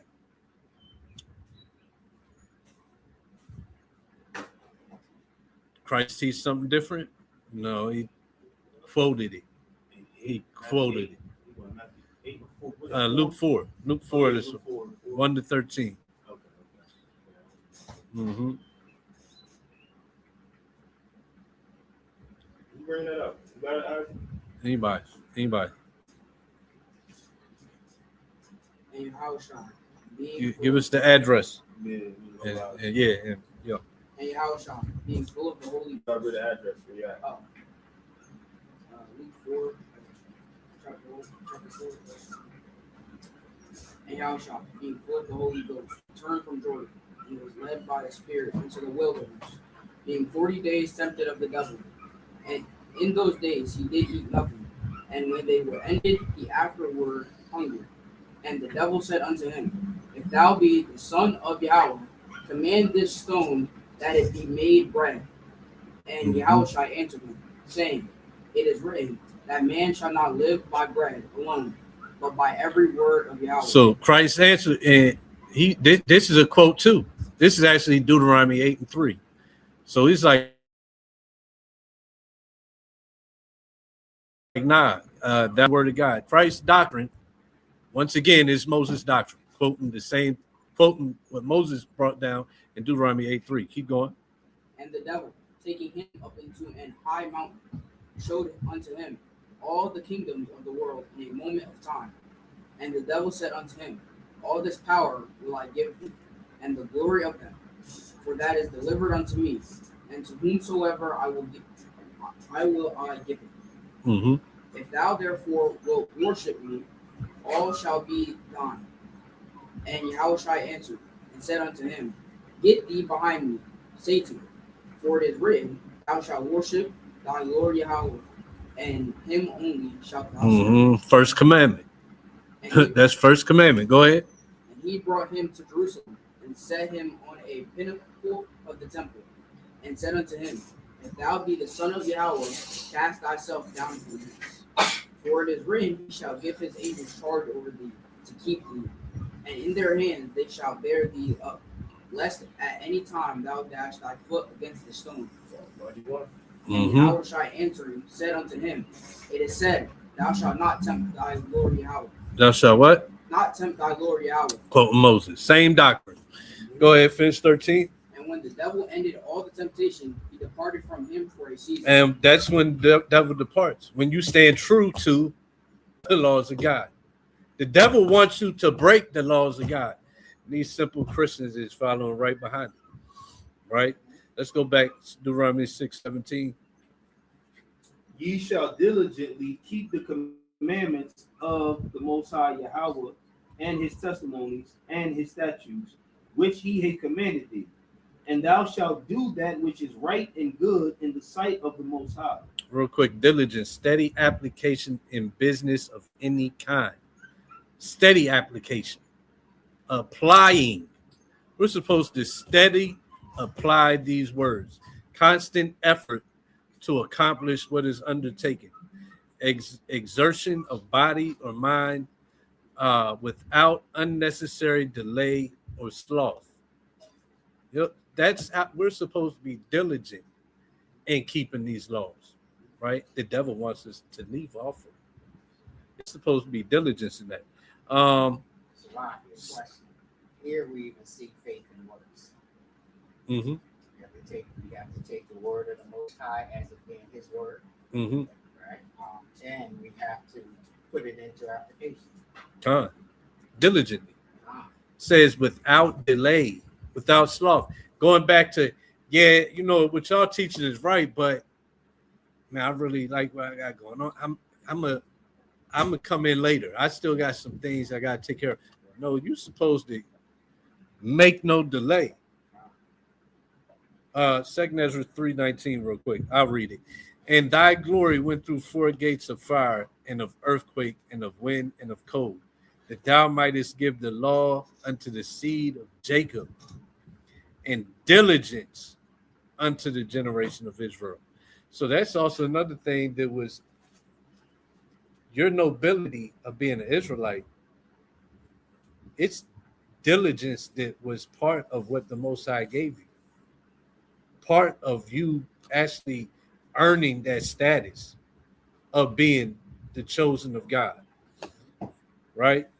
Back to Deuteronomy. which We finish this chapter out. Deuteronomy I got it. 6:18. Come on. Yeah.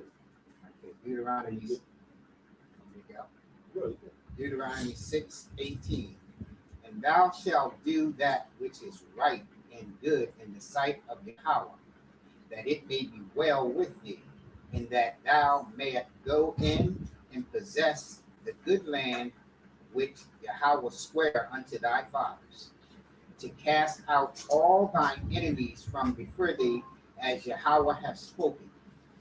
And when thy sons askest thee in time to come and saying, what mean the testimonies and the statutes and the judgments which Yahweh our power hath commanded you? Then thou shalt say unto thy son, we were Pharaoh's bondmen in Egypt, and Yahweh brought us out of Egypt with a mighty hand. And the Lord showed signs and wonders, great and sore, upon Egypt, upon Pharaoh, and upon all his household before our eyes. And he brought us out from thence, that he might bring us in to give us a land which he sware unto our fathers. And Yahweh commanded us to do all these statutes, to fear Yahweh thy power, for our good always, that he might preserve us alive as it is this day. And it shall be our righteousness if we observe to do all these commandments before Yahweh our power, as he commanded us. We'll stop right there. All praise to the Most High. This is our righteousness, right?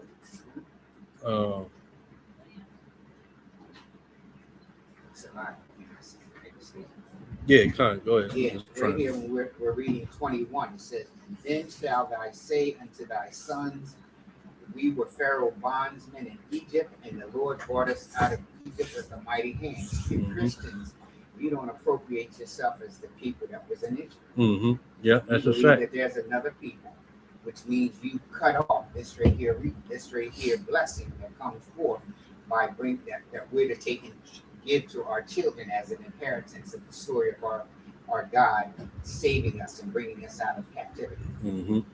That story does not belong to the modern day Christian son. Right. Right. Yeah.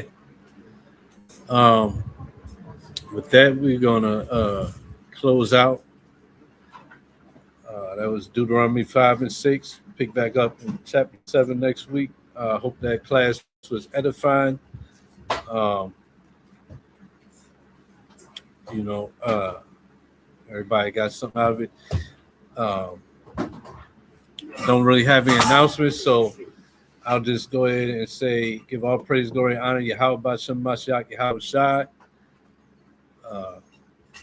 Shabbat Shalom and Kwam Yashala. Boom, y'all.